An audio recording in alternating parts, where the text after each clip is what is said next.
मंडली बसवे सदाप्रभु को महानामर धन्यवाद हो जे प्रभु आम को पुनरुत्थान पर्व पर आज दिवस सानिध्य आम को पुनराय आणिले एवं बहुमूल्य वाक्यर आम्भ मान अंशी कले। प्रिय मोर ईश्वर लोक मैंने आसी भारतर जड़े महान व्यक्ति जन्म दिवस डॉक्टर भीमराव अंबेडकर जन्मदिवस जहाँ को कि फादर ऑफ कॉन्स्टिट्यूशन कहुए। आज से महान व्यक्ति को आम स्मरण करूँ जहाँ द्वारा आज आम्भर धर्म आम्भर उपासना विधि पुणी आम्भ मानकर जो सोशल लाइफ अच्छी ताहा सुरक्षित हो रही पारि अछि। आज आम गोटे माइनॉरिटी कम्युनिटी भाव में गोटे मल्टी रिलीजियस कंट्री रे बास करूँ जो से संविधान अच्छी बोली आम मानकर जीवन आम मानकर धर्म आम उत्साहर सहित अधिकार सहित साहसर सहित आमर धर्म को आम मान्यता दे पारुछु पालन करूँ अन्य निकट प्रचार करूँ। तेबे निश्चित भाव में प्रतिटी मनुष्य गोटे व्यवस्थार अधीन आम जिते जन एठारे बसी आसु समस्त किसी ना किसी व्यवस्था अच्छी निजर व्यक्तिगत जीवन में गोटे व्यवस्था दरकार मांडलिक जीवन में व्यवस्था दरकार देश सोसाइटी रे बंचापी गोटे व्यवस्था दरकार जेहेतु व्यवस्था आम मान गोटे डिसिप्लिन लाइफ देबारे से साहाय्य करिथाए और सफल होता है। व्यवस्था बिना से माने डिसिप्लिन आसी पारे ना। तेणु आमे जहाँ इच्छा ताहा न करी गोटे व्यवस्था देकी गोटे विषय को आमे अचीव करने चेष्टा करूँ कहीं तो द्वारा आम माने गोटे डिसिप्लिन वे को आमे फॉलो करि पारि था। प्रिय मोर ईश्वर लोक माने डॉक्टर अंबेडकर जड़े महान व्यक्ति जे कि गोटे स्टेटमेंट देले से कहती जे I like the religion that teaches liberty equality and fraternity. माने धर्म रे ए तीन गोटी विषय मूल भाव स्थान पाई रहिबा निहाती दरकार जे से गोटे धर्म रे स्वाधीनता से धर्म निहाती देउथबा दरकार। आउ आमे माने जो धर्म को फॉलो करू से धर्म रे गोटे स्वाधीनता अछि से धर्म रे गोटे सत्यता अछि। आमे जो ख्रिस्टियानिटी को फॉलो करू ख्रिस्टन को फॉलो करू आमे कौन सी धर्म को फॉलो करू ना हो किंतु आमे गोटे सत्य पथ को आमे अनुकरण करू जो पथरे जदि आमे अपना जीवन को अतिबाहित करू तेज निश्चित भाव में तहरे लिबर्टी अच्छी। आ जो धर्म यह आम मान को इक्वालिटी एकता को दर्शाए आउ फ्रेटर्निटी जो ठारे भाईचारा अच्छी परस्पर को आदर करिवार परस्पर को ग्रहण करिवार मनोभाव अच्छी। तेबे डॉक्टर बी आर अंबेडकर से जितेबाला जगत रे थिले बहुल मात्रा रे वुमेन एम्पावरमेंट पाई से बहुत कार्य करिसथि। नारी मानक एकता रे आनिबा पाई नारी मानक एजुकेटेड करिबा पाई माने नारी मानक बहुत किसी अधिकार देबा पाई से बहुल मात्रा रे से कार्य कले। से कौन सी पार्टिकुलर कम्युनिटी पाई से काम न करी समस्त लोकंक पाई से काम कले। तेबे आज गोटे स्त्री आम देखू से एजुकेटेड हेबा पाई गोटे एनकरेज पाई पारुछि नहले दिन थिला ताहाठारे उत्साह थिले मध्ये ताको डोमिनेट करा जाई गोटे एमिति कोवेनेंट रे रखा जाउथला जो द्वारा से कि निजको फ्री बोली अनुभव करि पार नथला। तबे डॉक्टर बी आर अंबेडकर को आमे निश्चित भाव में प्राधान्य दे आसी असु ताहांकर द्वारा गोटे अधिकार आम जीवन में आसी विशेष कर माँ मानकर अधिकार। तबे एठारे दुई गोटी नारीर कथा जहाँ आम पढ़िलु आदि पुस्तक 16 अध्याय से स्त्री आउ गोटे स्त्री को धरी आने निजर स्वामी को विवाह कराई देले। जदि आज नारी मानकर एते मात्रा अधिकार अच्छी किंतु यही कामटा करने कहार पक्षरे କାହାର କେଉଁ ନାରୀ ପକ୍ଷରେ ମଧ୍ୟ ତାହାଙ୍କର ହୃଦୟରେ କେବେ ଜାତ ହେବ ଯେ ନିଜର ସ୍ୱାମୀଙ୍କୁ ଆଉ ଜଣେ ସ୍ତ୍ରୀ ସହିତ ଆଉ ଜଣେ ଝିଅକୁ ଧରି ଆଣି ନିଜର ସ୍ୱାମୀ ସାଙ୍ଗରେ ବିବାହ କରିଦେବାଟା। ପ୍ରିୟମର ଈଶ୍ୱରଙ୍କ ଲୋକମାନେ, ବେଳେବେଳେ ଆମ୍ଭେମାନେ ଈଶ୍ୱରଙ୍କର ଦ୍ୱାରା ଦିଆଯାଇଥିବା ଟାଇମ୍ ଟେବୁଲ୍ ଠାରୁ ବେଳେବେଳେ ବିଚ୍ଛିନ୍ନ ହେଇଯାଉ। ପରମେଶ୍ୱର ଆମ ସମସ୍ତଙ୍କୁ ଗୋଟେ ଟାଇମ୍ ଟେବୁଲ୍ ଦିଅନ୍ତି। ଗୋଟେ ସମୟ ଅଛି ଈଶ୍ୱରଙ୍କର ବିଷୟ ଆମ ଜୀବନରେ ଆସିବା ପାଇଁ, ଈଶ୍ୱରଙ୍କର ବିଷୟ ଆମ ଜୀବନରେ ସାଧିତ ହେବା ପାଇଁ।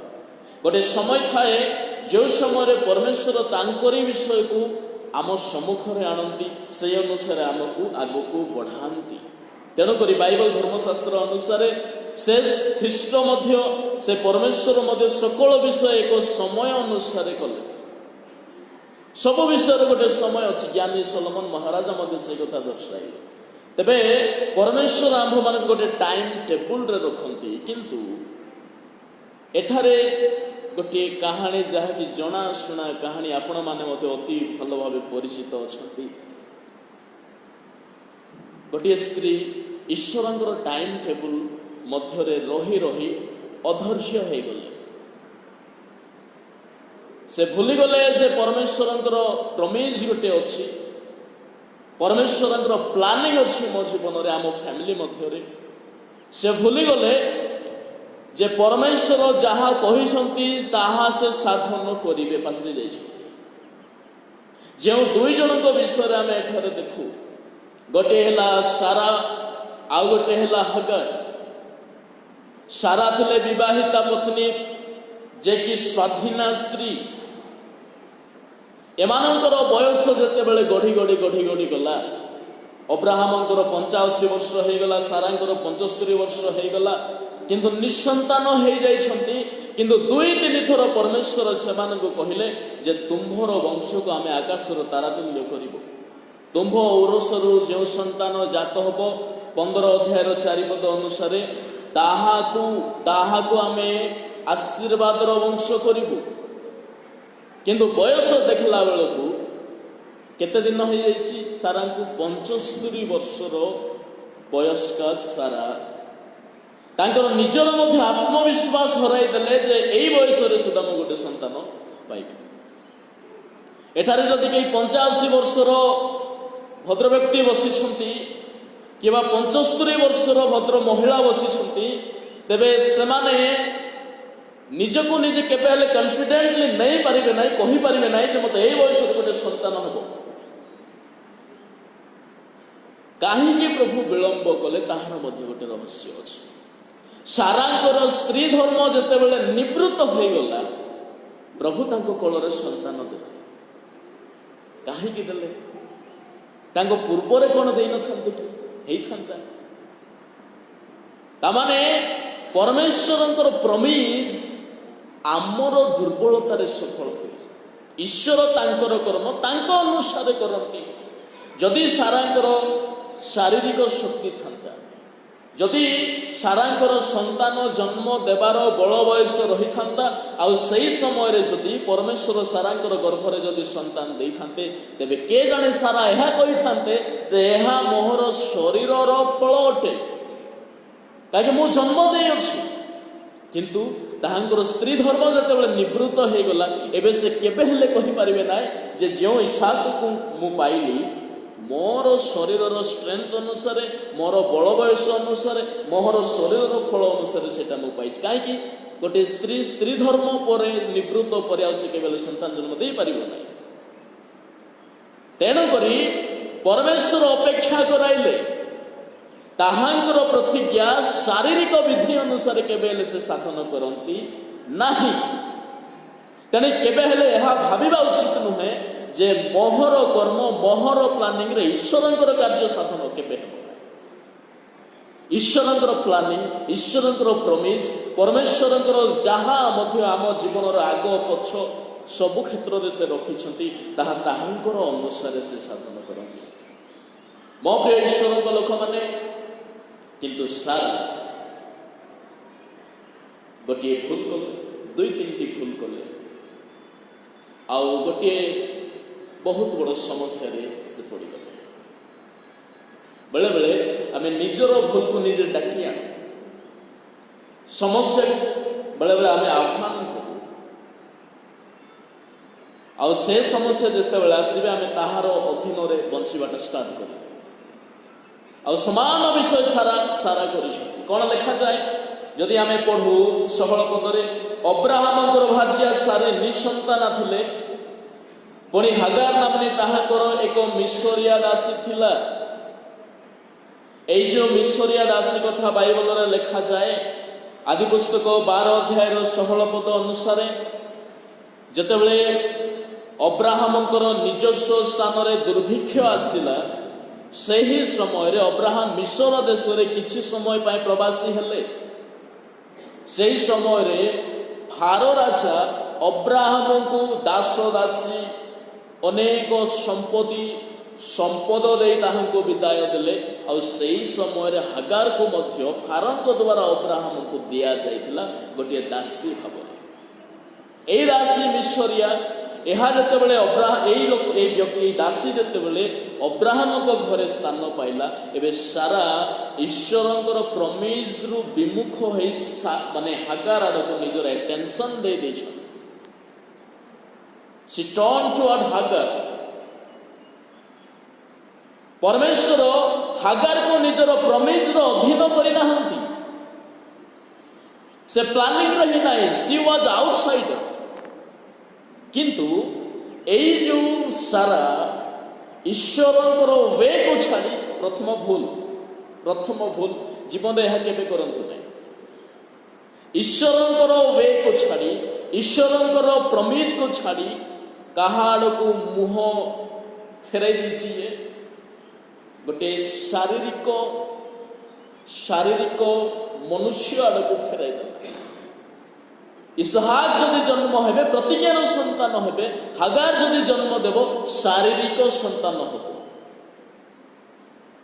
बेले बेले आमर यही भूल बेले बेले डिफाइन विषय को आम छाड़ी दे परमेश्वर किसी यूनिक प्लानिंग थाए आम जीवन पछरे आम ताहाको छाड़ी दे शारीरिक ट्रेडिशन हेले से विवाह कला तामाने सारा कहा को फॉलो कला ट्रेडिशन को फॉलो कला से निजर देह को देखिला निज शरीर में आसुवा परिहास पाए बोले से अधैर्य हो गला कहीं से समय कहते अरे एते बड़ साहुकार शांताणी होगी गोटे संतान जन्म दे पारना ये अपमान को से देखिला आ सब बेले बेले फिजिकल विषय आमको अट्रैक्ट करे ताहारी आड़ को अट्रैक्ट करे खेनी जाए आमर अटेंशन को खेनी जाए आम भूली जाओ परमेश्वर God what is the gods planning in my life यह को आम बेले बेले भूली जाओ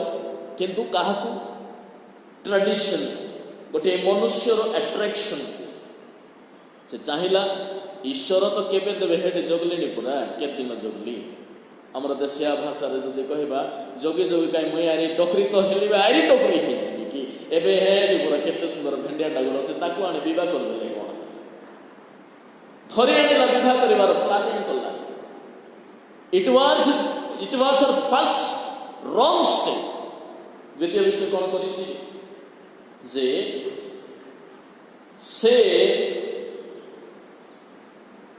सी didn't follow the God's covenant what God had given in her life तामाने से ईश्वरंकर covenant को से follow कला नहीं tradition को follow कला it was her second mistake से ईश्वरंकर covenant को follow न करी गोटे physical covenant नियम व्यवस्था होथिलो निश्चित भाव में शारीरिक मनुष्य व्यवस्था अधीन आपण गोटे व्यवस्था रहा निहाती जरूरी जे व्यवस्था को भग्न करे तहिरे कौन उत्पन्न हुए व्यवस्था लंघन कौन अटे पाप ताने गोटे कभेनांट रहा निहाती दरकार किंतु तहिरे गॉड्स कभेनांट थिला किंतु से गोटे फिजिकल कभेनांट को फॉलो कला ट्रेडिशन को फॉलो कला जदि बाइबल हागार और सारींगर संबंध में देखा जाए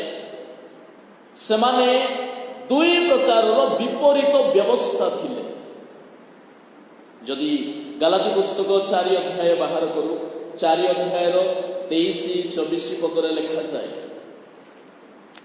गालाती 4:23-24 लिखा जाए जे दासीर पुत्र से शारीरिक स्वभावानुसार जात होला, मात्र जे स्वाधीन स्त्रीर पुत्र से प्रतिज्ञा बल जात होला। ए समस्त कथार रूपक अर्थ अछि, कारण एही स्त्री माने दुईटी नियम स्वरूप। ता माने हागार गोटे नियम थिले, सारा गोटे नियम थिले। सारा थिले ईश्वरंकर covenant, the covenant of promise. किंतु हागार कौन थिले? She was physical covenant, she was men's covenant. मनुष्यर विधि थिले से। आउ ए दुईटा कवेनांट मध्य गोटे बहुत बड़ पार्थक्य अछि। कौन पार्थक्य थिला?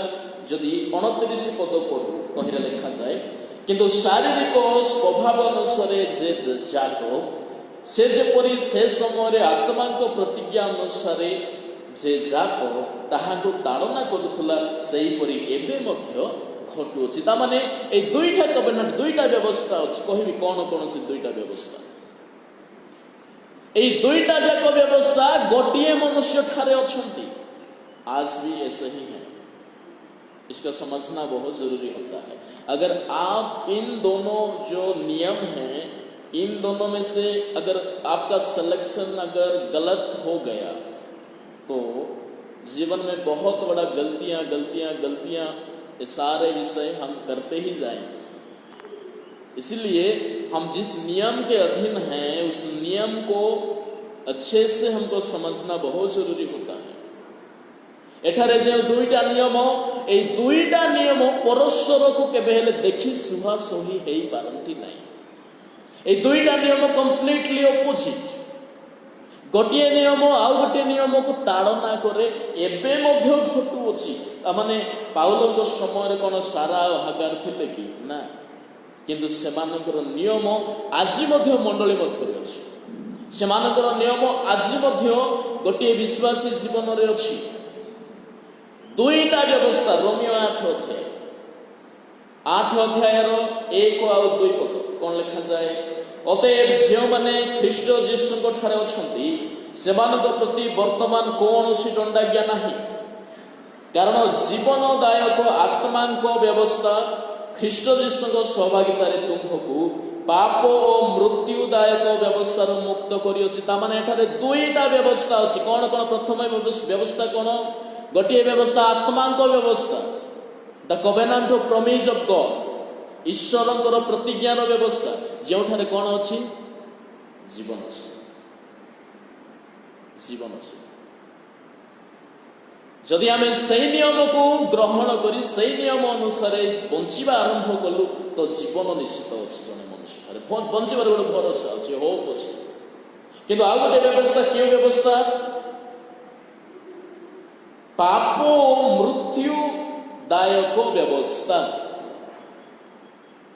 गोटे व्यवस्था रे जीवन अच्छी, जहाँ आत्मा व्यवस्था, जार निदर्शन किए अटंती?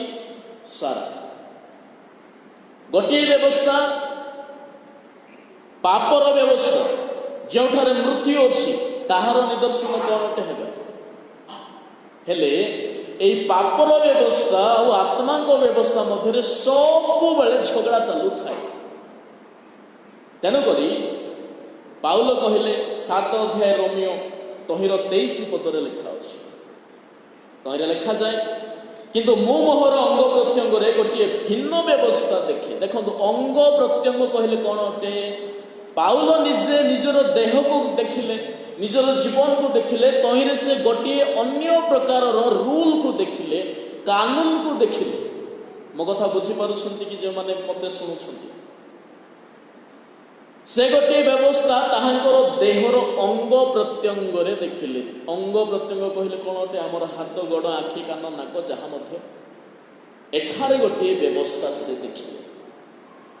तामाने ए व्यवस्था कौन अटे? शारीरिक व्यवस्था, देहर व्यवस्था। आउ यह कहार निदर्शन अटे? कहार निदर्शन अटे? हागार। हागार बुझी पारुथिबे मोर कथा। कौन समस्या हेबो? देहर गोटे व्यवस्था अच्छी। इसीलिए ये शरीर हमको बार बार डिमांड करते रहता है। कभी इसका डिमांड को सुने हैं कि नहीं ये तो मैं नहीं कह सकता, लेकिन बार बार ये हमको डिमांड करता है। शरीर रे गोटे विधि अच्छी, एथिपाई बेले बेले शरीर डिमांड गुड़ा पड़ जाए मनुष्य बहुत बड़ बड़ पाप कर दियंती। जेमिति गोटे पाप दाऊद महाराज दिने कर पकाइले। से नाथन भाववादी तांको घर को आसी कहले गोटे पथिक आसला, से पथिकटा किए थिला सेटा ही शरीर गोटे व्यवस्था थिला। दाऊद महाराजा को व्याकुल कला, देहरे गोटे लालसा देखाइला, जो द्वारा से गोटे स्त्री पछरे पड़ी व्यभिचार कर नष्ट हेले। ए सकल विषय व्यवस्था बा शारीरिक व्यवस्था को बुझाए। अंग प्रत्यंगर व्यवस्था अच्छी, चक्षुर व्यवस्था अच्छी, केशर व्यवस्था अच्छी, आपणकर देहर गोटे व्यवस्था, आपणकर देह केते समय शोइबा दरकार ताहार गोटे व्यवस्था अच्छी कि नहीं। आपणक देहरे केते मात्रा रे खाद्य खाइले देह फिट रहिबो गोटे व्यवस्था अच्छी। बिना व्यवस्था शरीर मध्य चले ना। आपण कौ फूड खाइले देह पाई भल, कौ फूड न खाइबा भल। या देहर विष खाई तो बंची हेब ना। देह के देहर व्यवस्था रे ता विष खाई बंची हेब बोली लिखा जाए ना। ताहा देहर व्यवस्था हेले पाउल कौन कहते किंतु मु मोहर अंग प्रत्यंग गोटे भिन्न व्यवस्था देखे, ताहा मोहर मनर व्यवस्था विपक्ष तामाने पाउल कहले देहर गोटे व्यवस्था अच्छी, आ मनरे आउ गोटे प्रकार कौन अच्छी। मनर व्यवस्था कौन हो जो मन अच्छी देह ठार टोटाली अपोजिट। जदि आपण किछि भल करने चाहती, उदारतार भावना, संस्कार भावना, ये सकल विषय मनरू आसे। आम मनर व्यवस्था जो पवित्र आत्मा वास करती, आत्मांगर व्यवस्था। तेणु ए मन मध्य द्वारा ही प्रभुंकर कार्य साधित हुए। प्रभु आम देहरे कार्य करती ना। से प्रभुंकर सुसमाचार प्रचार प्रथम स्टेटमेंट यह थिला जे तुम्हार मन को परिवर्तन कर, मन परिवर्तन उपयुक्त फल को उत्पन्न कर। कहीं प्रभु आमर मन देके कार्य करते, देहरे कार्य करते।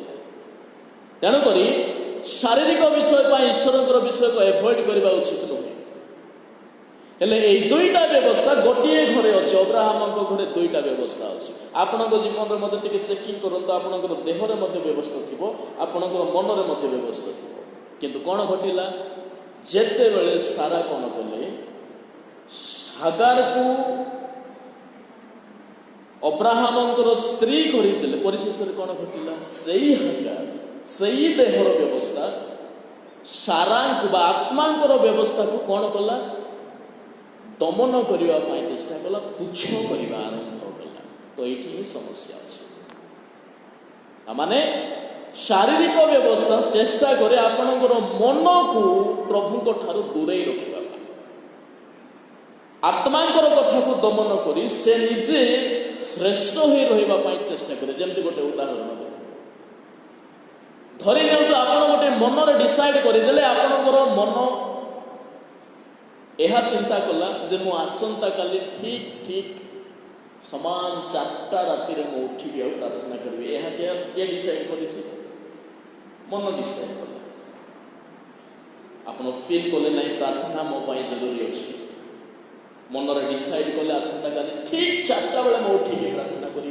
किंतु से दिन कौन हो जाए ना, आप शोई 4टा पूर्वर जिते अलाराम बाजुव से आपणकर देहर व्यवस्था परमिट कर ना उठबार अच्छे। मन कह नहीं काली मुझे डिसाइड कर प्रार्थना कर शरीर आहरी गोटे कथा कहूँ अधिका आलस्य देखा नाई टिके गोटे 5-10 मिनट शोदेवा तार उठिकी प्रार्थना कले। किसी किसी समय कौन हुए ए देहर गोटे व्यवस्था गिरजा घर लोक को निद्रा दे दे।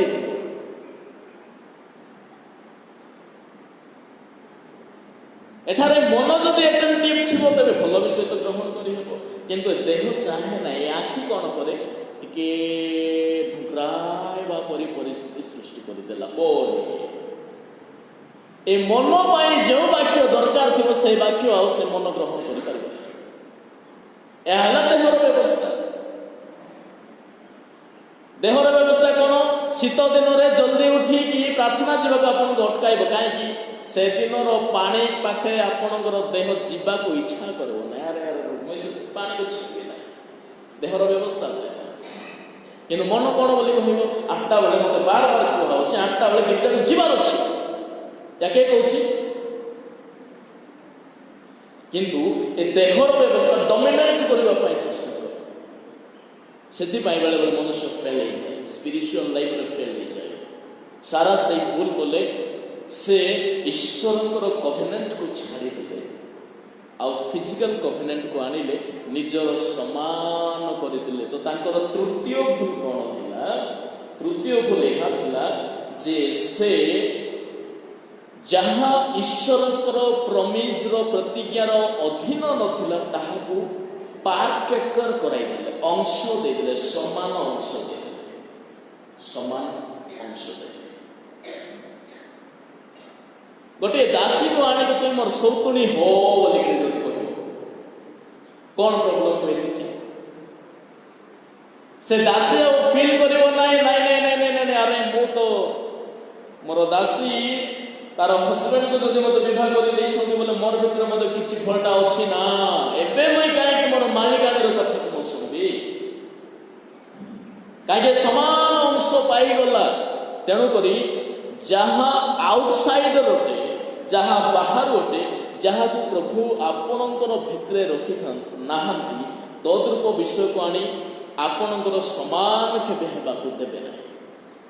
ତାହା ବେଳେବେଳେ ଭୁଲ ହେଇଯାଏ। କାହିଁକି? ହାଗାରର ଚିନ୍ତାଧାରାରେ କ'ଣ ଥିଲା? ସେ ଗୋଟେ ପର୍ସିକ୍ୟୁଟେଡ୍ ଥିଲେ।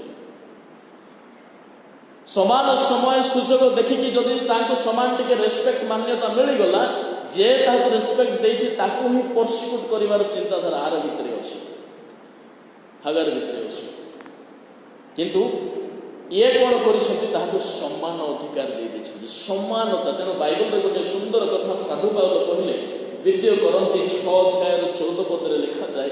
ତହିଁରେ ସେ କହନ୍ତି, ଅବିଶ୍ୱାସୀ ମାନଙ୍କ ସହିତ ସମାନ ଆକାରରେ ଯଚା ଯାଅ ନାହିଁ। 2 କରନ୍ତି 6:14। ଅବିଶ୍ୱାସୀ ମାନଙ୍କ ସହିତ ଯଚା ଯାଅ ନାହିଁ। କାହିଁକି? ପ୍ରଭୁ ଆମକୁ କିଛି ୟୁନିକ୍ କରିକି ହିଁ ସେ ପୃଥକ କଲେ। ନହେଲେ ଅନେକ ଥିଲେ ଜଗତରେ ଯେମାନଙ୍କୁ ଚାହିଁଲେ ସେ ପୃଥକ କରିଥାଇ ପାରନ୍ତି। କିନ୍ତୁ ସାରା ସେଇ ଭୁଲ କଲେ, ସେ କିଛି ଅଦରକାରୀ ବିଷୟକୁ ପାର୍ଟେକିଂ କରାଇଲେ। ଏବଂ ତୃତୀୟ କଥା, ତୃତୀୟ ଭୁଲ କ'ଣ ଥିଲା? ତୃତୀୟ ଭୁଲ ଏହା ଥିଲା ଯେ ସାରା କ'ଣ କଲେ? ନିଜର ଆତ୍ମସନ୍ତୁଷ୍ଟି ପାଇଁ ସେ କିଛି ସର୍ଟକଟ୍ ବିଷୟକୁ ଆପଣାଇ ନେଲେ, ସର୍ଟକଟ୍ ୱେକୁ ଧରିଲେ। ସର୍ଟକଟ୍ ଏଇ ଯେଉଁ ସର୍ଟକଟ୍ଟା ଅଛି, ବେଳେବେଳେ କ'ଣ ହେଇଯାଏ ନା, ସର୍ଟକଟ୍ ପନ୍ଥାକୁ ଯେଉଁମାନେ ଗ୍ରହଣ କରନ୍ତି ବେଳେବେଳେ ବିଫଳ ହେଇଯାନ୍ତି। ଲାଇଫ୍କୁ ଆମେ ଯେତେ ସର୍ଟକଟ୍ କରିଦେବି ବୋଲି ଭାବିବୁ, ଆମେ ଯେତେ ମାତ୍ରାରେ ଆମ ଜୀବନରେ କିଛି ପାଇବାର ଥିବ ସେତିକି ଆମେ ପାଇ ନପାରୁ। ଯଦି ଆପଣ ଦେଖିବେ এই ସାରାଙ୍କର କାରନାମାକୁ ଯଦି ଦେଖିବେ, ହବା ଯେମିତି ଏଦନ ଉଦ୍ୟାନ ମଧ୍ୟରେ କରିଥିଲେ, ସେ ସମାନ ପ୍ରକାରର ଦୃଶ୍ୟ ସାରାଙ୍କଠାରେ ଦୃଶ୍ୟ। କ'ଣ ଘଟିଛି? ଧରି ନିଅନ୍ତୁ, ଏଠାରେ ହାଗାର ହେଲା ସେଇ ଫଳ, ସତ୍ ଜ୍ଞାନଦାୟକ ବୃକ୍ଷର ଫଳ। ତାହାକୁ ଯଦି ଆମେ ହାଗାର ସାଙ୍ଗରେ ତୁଳନା କରିବା, ଏବେ କ'ଣ ଘଟୁଛି? ହବା ଯେମିତି ଆଦମଙ୍କୁ ଫଳ ବିଷୟରେ କହିଲେ, ସାରା ମଧ୍ୟ ହାଗାର ବିଷୟରେ ଅବ୍ରାହମ। ପ୍ରଥମ ସାମଞ୍ଜସ୍ୟ। ଦ୍ୱିତୀୟ ବିଷୟ କ'ଣ ଥିଲା? ଆଦମ ଯେମିତି ହବାଙ୍କର କଥାକୁ ଶୁଣିଲେ, ଆଦି ପୁସ୍ତକ 3:17 ଅନୁସାରେ, ଠିକ୍ ସେମିତି ଅବ୍ରାହମ ମଧ୍ୟ ସାରାଙ୍କର କଥାକୁ ଶୁଣିଲେ। ଦ୍ୱିତୀୟ କଥା। ତୃତୀୟ କଥା କ'ଣ ଥିଲା? ହବା ଯେମିତି ଆଦମଙ୍କ ନିମନ୍ତେ ଫଳକୁ ତୋଳିକି ଆଣିଲେ ଖୁଆଇଲେ। ସାରା ମଧ୍ୟ ହାଗାରକୁ ଧରିକି ଆଣିକି ଅବ୍ରାହମଙ୍କ ସହିତ ବିବାହ କଲେ। ଏବଂ ଚତୁର୍ଥ କଥା କ'ଣ?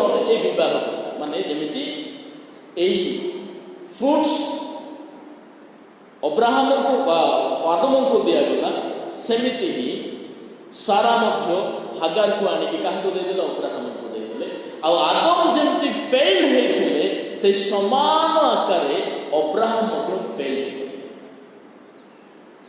ଅବ୍ରାହମ ନିଜର ସ୍ତ୍ରୀର ଆଡଭାଇସକୁ ଟେଷ୍ଟ କଲେ ନାହିଁ, ଆଦମ ମଧ୍ୟ ଟେଷ୍ଟ କଲେ ନାହିଁ। ତେଣୁକରି ସବୁ ପ୍ରକାରର ଆଡଭାଇସ୍ ଯାହା ଆମ ଜୀବନ ପଛରେ ଦିଆଯାଏ, ଆଜିକାଲି ତ ଭିନ୍ନ ଭିନ୍ନ ଆଡଭାଇସ୍ ଦେବା ଲୋକ ବହୁତ ଅଛନ୍ତି, କିନ୍ତୁ ସବୁ ଆଡଭାଇସ୍ ଆମ ସମସ୍ତଙ୍କ ପାଇଁ ଉଚିତ ହେଇନପାରେ। ସେଥିପାଇଁ ଗୋଟିଏ ବାକ୍ୟରେ ଲେଖାଯାଏ, ପ୍ରେରିତ ପୁସ୍ତକ 5 ଅଧ୍ୟାୟର ଯଦି ଆମେ 29 ପଦ ଦେଖୁ, ତହିଁରେ ଲେଖାଯାଏ, ମନୁଷ୍ୟର ଆଜ୍ଞାକୁ ଫଲୋ କରିବା ଅପେକ୍ଷା, ପାଳନ କରିବା ଅପେକ୍ଷା ଈଶ୍ୱରଙ୍କର ଆଜ୍ଞାକୁ ମାନିବା ଭଲ।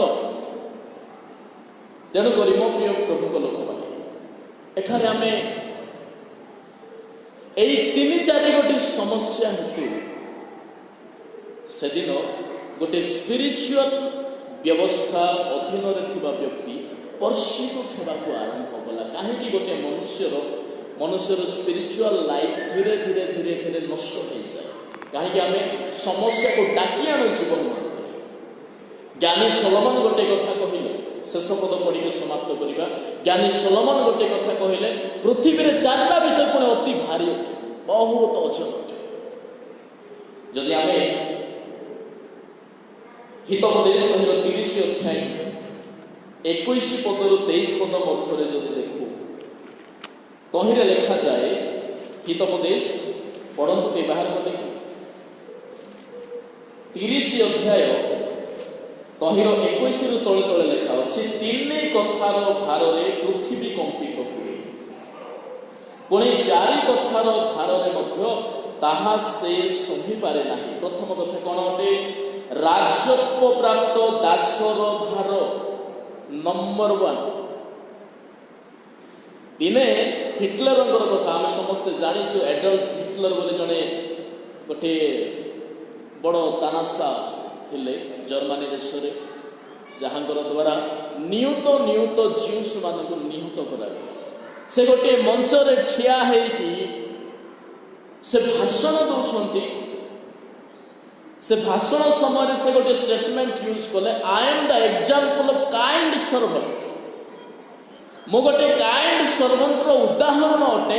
ଆଉ ସେ ଯେତେବେଳେ ଭାଷଣ ଦେଉଛନ୍ତି, ସେତିକି ବେଳକୁ ପ୍ରାୟ 3000ଟା ଜିଉସ୍କୁ ନିହତ କରାଯାଇଥିଲା। ଗୋଟିଏ ପଟେ ତାହାଙ୍କର ଆଦେଶ ଅନୁସାରେ 3000ରୁ ଅଧିକ ଜିଉସ୍କୁ ସେମାନେ ନିହତ କରିଦେଇଥିଲେ। ଆଉ ସେ ଆସିକରି ଭାଷଣ ଦେଉଛନ୍ତି ଯେ ମୁଁ ଗୋଟେ କାଇଣ୍ଡ ସର୍ଭେଣ୍ଟର ଗୋଟେ ଏକ୍ଜାମ୍ପଲ୍ ଅଟେ। ତେଣୁକରି ଏଠାରେ ଯେମିତି ଜ୍ଞାନୀ ସଲୋମନ କହିଲେ ଯେ ରାଜତ୍ୱ ପ୍ରାପ୍ତ ଦାସର ଭାର ପୁଣି ପୃଥିବୀ ପାଇଁ ତାହା ଗୋଟିଏ ଭାର ପଡ଼େ। ଗୋଟିଏ ଦାସକୁ ଯିଏକି ଶାସନ ବିଧି ଜଣା ନାହିଁ, ସିଂହାସନର ଭ୍ୟାଲୁ ଜଣା ନାହିଁ, ଦଣ୍ଡ ଧରିବା ଜଣା ନାହିଁ, ତାକୁ ଯଦି ଶାସନ ଭାର ଦିଆଯିବ, ତେବେ ଅବସ୍ଥା ପରିଣାମ ଏ ପ୍ରକାର ହେବ। ଦ୍ୱିତୀୟ କଥା କି କ'ଣ ଅଟେ? ଆହାରରେ ପରିତୃପ୍ତ ମୂଢ଼ର ଭାର। ଗୋଟିଏ ମୂର୍ଖକୁ ଖାଲି ଆହାର ହିଁ ଦିଆଯିବ, ଖାଇ ବସିଥା, ସେ ମୂର୍ଖ କେବେ ସୁଧାରିବ ନାହିଁ। ସେ ମୂର୍ଖ ସେ ଆହାରର ଭ୍ୟାଲୁ ବୁଝିବ ନାହିଁ। ତେଣୁକରି ଯୀଶୁ ଗୋଟେ ଲୋକକୁ କହିଲେ, ରେ ମୂର୍ଖ, ଆଜି ଯଦି ତୋ ଠାରୁ ତୋର ପ୍ରାଣ ନିଆଯିବ, ତେବେ କ'ଣ ହେବ? ମୂର୍ଖକୁ ଆହାର ଦେବ, ତାହା ଗୋଟେ ଭାର ଅଟେ। ତୃତୀୟ କଥା କ'ଣ? ବିବାହ ହେବା ଘୃଣ୍ୟ ସ୍ତ୍ରୀର ଭାର। ଯିଏକି ବିବାହ ହେବା ପାଇଁ ଯୋଗ୍ୟ ନାହିଁ, ତାହାକୁ ଯଦି ମୁଣ୍ଡରେ ବସାଇଲେ, କିଏ ସାରା ଯେମିତି ବସାଇଲେ। ପୁଣି ଶେଷ କଥା, ଆପଣା କର୍ତ୍ରୀର ଉତ୍ତରାଧିକାରିଣୀ ଦାସୀର ଭାର, ତାହା ମଧ୍ୟ ଗୋଟେ ବୋଝ। ତେବେ ସାରା ଯେଉଁ ଭୁଲ କଲା, ସେ ଗୋଟିଏ ଭୁଲ ପାଇଁ ସେ ନିଜେ ଶାସ୍ତି ଭୋଗିଲା। ହାଗାରର କଥାରେ ମୁଁ ଆସିନାହିଁ, किंतु आमको जानिबा दरकार आमर स्पिरिचुअल लाइफ को डोमिनेट करबा पई बेले बेले आमर फर्स्ट स्टेप आमर निज ही जाए मो ही प्रथम कदम आग को बढ़ाई देइथिबी जो द्वारा कि मो ठारे थिबा ईश्वरंकर कवेनांट नष्ट हो जाए तेणु करी मो प्रिय प्रभु को लक्ष्य ना प्रभु जदि गोटे प्रमिस देले प्रभु जदि किसी आम जीवन में रखी तो से ताहांकर समय अनुसार देवे तेणु करी आमर सम्मुख में ईश्वरंकर नियम को छाड़ी कौन से ऑप्शन न आसवा तेरे जाए आमर आध्यात्मिक जीवन श्रृंखलित हम आम ईश्वर ठारे गोटे स्टेबल लाइफ माने काटी पारे तेरे प्रभु ये जीवित वाक्य द्वारा आम समस्त को प्रचुर भाव में आशीर्वाद करते आम उपाहिष्ठा हे पवित्र पिता तुम्हारी सानिध्य आम समस्त को तुम्हें तुम्हारी वाक्यर अधीनाधीन जीवन काटिबा एक सुंदर परामर्श देल तुम्हें तुम लोक मानक मध्य नूतन योजना संकल्प करी को बंचाई दे था आज आम्भे मैंने जहाँ शुणिलु तदनुसार प्रभु तुम्हें कौन चाह ताकू ही आम प्राधान्य दे जपरी बंची दया आमर आत्मिक जीवन को जपरी आम सुरक्षा देवु कौन से शारीरिक अदरकारी विषय को आम जीवन में स्थान न दे आत्मांकर चालना आत्मांकर व्यवस्था अनुसार जपरी बंचब एपाई प्रभु तुम्हें आशीर्वाद कर समस्त बोधर गम्य ईश्वर को शांति तुम्भ मान हृदय मन को ख्रीष्ट जीशुकर सुरक्षा सहभागिता सुरक्षित कर रखे अनाउंसमेंट देवे।